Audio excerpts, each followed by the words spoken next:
Good morning students. सो बेटा ਆਪਾਂ last topic ਕੀਤਾ ਸੀ ਜਿਹਦੇ ਵਿੱਚ ਆਪਾਂ इंक्रीजिंग रिटर्न कॉन्स्टेंट रिटर्न ਤੇ डिमिनिशिंग रिटर्नस टू फैक्टर ਕੀਤੀਆਂ ਸੀ। Now we have next returns to scale. Return to scale की है लॉन्ग रन ਦਾ लॉ है राइट। ਇੱਥੇ ਅਸੀਂ ਕੀ ਦੇਖਣਾ ਹੈ कि टोटल आउटपुट मतलब टोटल प्रोडक्शन ਦੇ ਵਿੱਚ जो चेंज आती है वो किस करके आती है, इनपुट्स करके। इनपुट्स की होंगे ने बेटा factors of production like land labour capital and entrepreneur. तो रिटर्नस टू स्केल दे विच असीं देखना है कि मेरी जी टोटल आउटपुट है उहदे विच किन्ने परसेंट चेंज आई है with the change in the inputs. ठीक है। लॉन्ग रन दे which if it is a law of long run तो लॉन्ग रन दे विच सारे फैक्टर्स ऑफ प्रोडक्शन की होंगे ने वेरीएबल होंगे ने, लैंड लेबर कैपिटल सारे वेरीएबल होंगे ने। तो साडी आउटपुट दे विच जिहड़ी चेंज आती है to the change in factors of production it is called as returns to scale. एक कोई भी बच्चे एक डेफिनेशन कर लैनी हैगी है तुसीं इहदे विचों। ठीक है।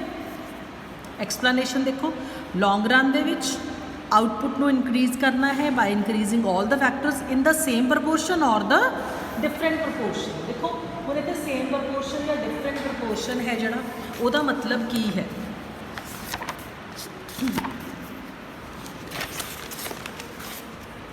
जस्ट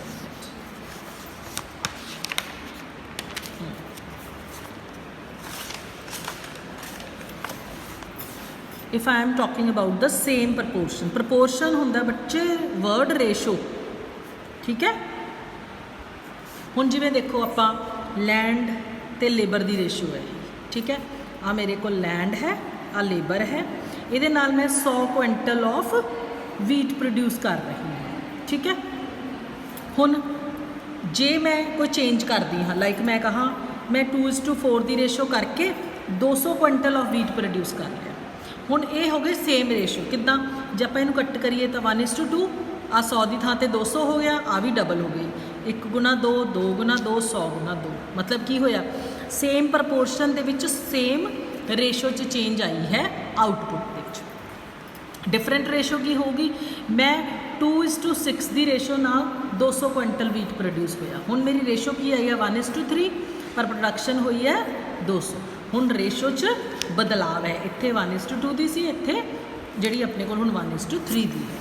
तो जिहड़ा रिटर्नस टू स्केल है की कहता है कि जदों मैं फैक्टर्स ऑफ प्रोडक्शन नूं या तो सेम रेशो च बदलनी या डिफरेंट रेशो च बदलदा उदों मेरी आउटपुट च कितनी चेंज आती है, that is called returns to scale. Ordinarily law of returns to scale refers to जदों मेरी आउटपुट च इनक्रीज आती है वो increase all factors in the same proportion हो सकती है। इसको असीं की कहांगे रिटर्नस टू स्केल।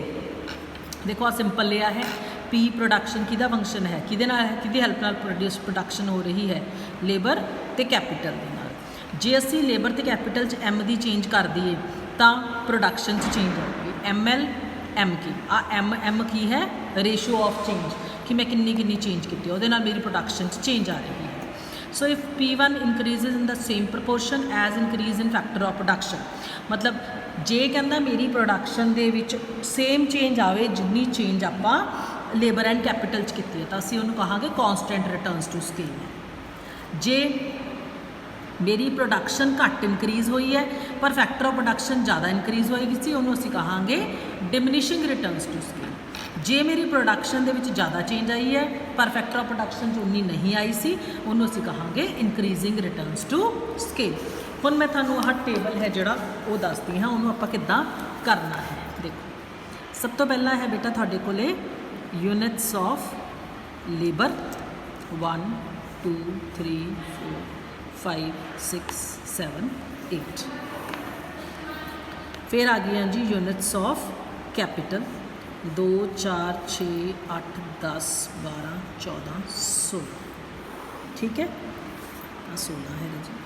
फिर आऊगा percentage change in labour and capital, एक कॉलम मैं तुहानूं दस दी कितना बनूगा। ठीक है। फिर आ गई टोटल प्रोडक्ट, फिर आऊगा percentage change in total product, फिर आऊगा रिटर्नस टू स्केल। ठीक है, टोटल प्रोडक्ट मैं इत्थों लिख ला 10 30 60 80 100 110 120 ਤੇ 125। ਹੁਣ ਜਿਹੜੇ ਆ ਤੁਹਾਡੇ ਕੋਲ ਆ ਦੋ ਕਾਲਮ ਬਣਨੇ ਨੇ, ਦੇਖੋ ਬੇਟਾ ਆਹ ਵਾਲਾ ਕਾਲਮ ਹੈ। ਹੁਣ ਜਿਵੇਂ ਪਹਿਲਾਂ ਆਪਾਂ ਇਸ ਕਾਲਮ ਨੂੰ ਦੇਖਣਾ ਹੈ ਯੂਨਿਟਸ ਆਫ ਲੇਬਰ ਵਾਲੇ ਨੂੰ, ਕਿੱਦਾਂ ਹੋਊਗੀ ਇਹਦੀ ਕੈਲਕੂਲੇਸ਼ਨ। ਦੇਖੋ ਜਿਹੜੀ ਵੀ ਚੇਂਜ ਹੁੰਦੀ ਆ ਉਹ ਪਹਿਲੇ ਦੇ ਉੱਤੇ ਨਹੀਂ ਹੁੰਦੀ, ਹਮੇਸ਼ਾ ਚੇਂਜ ਦੂਜੇ ਸਟੈਪ ਤੋਂ ਸ਼ੁਰੂ ਹੁੰਦੀ ਹੈ। ਤਾਂ ਅਸੀਂ ਕੈਲਕੂਲੇਸ਼ਨ ਕਿਵੇਂ ਕਰਾਂਗੇ, 2 - 1 ਅਪੋਨ 1 ਇੰਟੂ 100 2 - 1।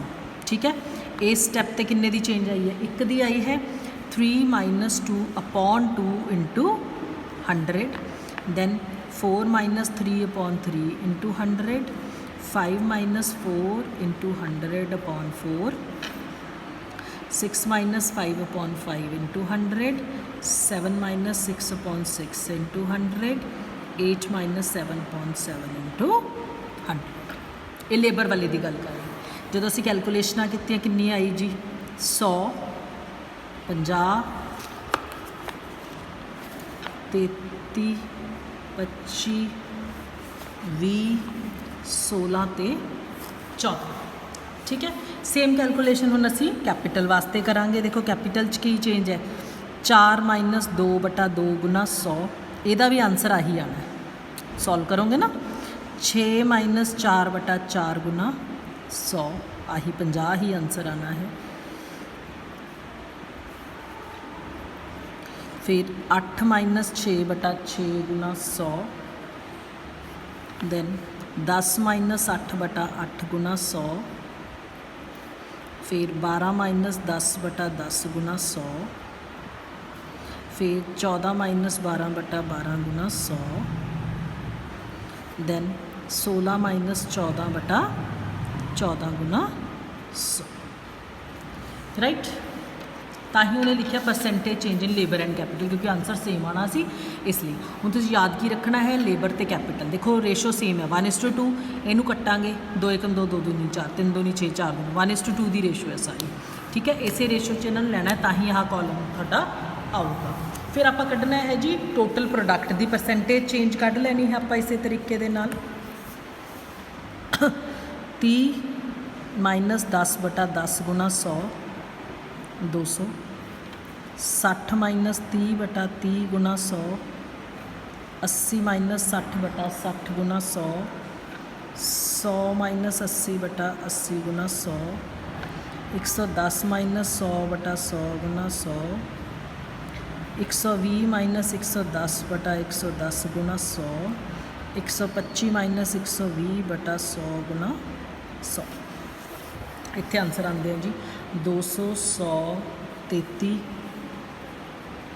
25 10 9 ਤੇ 4। ਹੁਣ ਅਸੀਂ ਦੱਸਣਾ ਹੈ ਕਿ ਰਿਟਰਨਸ ਟੂ ਸਕੇਲ ਐਕਚੁਅਲੀ ਹੈ ਕੀ। ਦੇਖੋ 100 ਦੀ ਚੇਂਜ ਅਸੀਂ मतलब मान लो आप 100 रुपया लाया 200 मिलिया, आप की कहांगे इनक्रीजिंग रिटर्नस हुई। 50 रुपये लाए 100 आया इनक्रीजिंग, 33 लाए 33 मिलिया कॉन्स्टेंट रिटर्न, 25 लाए 25 मिलिया कॉन्स्टेंट रिटर्न, 20 लाए 10 मिलिया डिक्रीजिंग रिटर्न, 16 ते 9 मिलिया डिक्रीजिंग रिटर्न, 14 ते 4 मिलिया डिक्रीजिंग रिटर्नस टू स्केल। ठीक है, इस कॉलम ते इस कॉलम नू कंपेयर करना है आ रेशो। ठीक है जी, समझ आ गया। हाँ, इनक्रीजिंग कॉन्स्टेंट ते डिक्रीजिंग, हुण तुहानूं आ भी चीज़ जिहड़ी लिखी हुई भी समझ आ जाऊगी। देखो हुण जिहड़ियां तुसीं बच्चे इस तो बाद आ सारी कैलकुलेशन है मैं तुहानूं इंज करके दिखाती। हुण जिहड़ी आ चीज़ तुसीं बनानी है इह देखो ध्यान रखना है। सब तो पहला असीं इनक्रीजिंग रिटर्न टू स्केल की गल कीती, अपना टेबल की कहता है कि फैक्टर दे विच 5 की चेंज आई है, इत्थे किन्ने दी आई है 10 दी। इनक्रीजिंग रिटर्नस च आ चेंज ज़्यादा दिखानी है, फैक्टर दी घट दिखानी है। कॉन्स्टेंट च सेम चेंज, इत्थे भी 10 दी इत्थे भी 10 दी। डिमिनिशिंग रिटर्नस दे विच इत्थे 10 दी इत्थे उन्हें 6.5 दी, मतलब इधर ज़्यादा इत्थे घट। ये डिमिनिशिंग रिटर्नस टू स्केल है। बस आ डायग्राम ते आ पॉइंट लाउण लगे ध्यान रखना है, बाकी सब दियां डायग्राम्स इदां ही अपवर्ड स्लोपिंग ही बननी। ठीक है, फिर आ गया जी इकोनॉमीज़ ऑफ स्केल, एरिया मैं थोड़ा ऑडियोस भेजूँगी। ठीक है, so till then goodbye, have a nice day.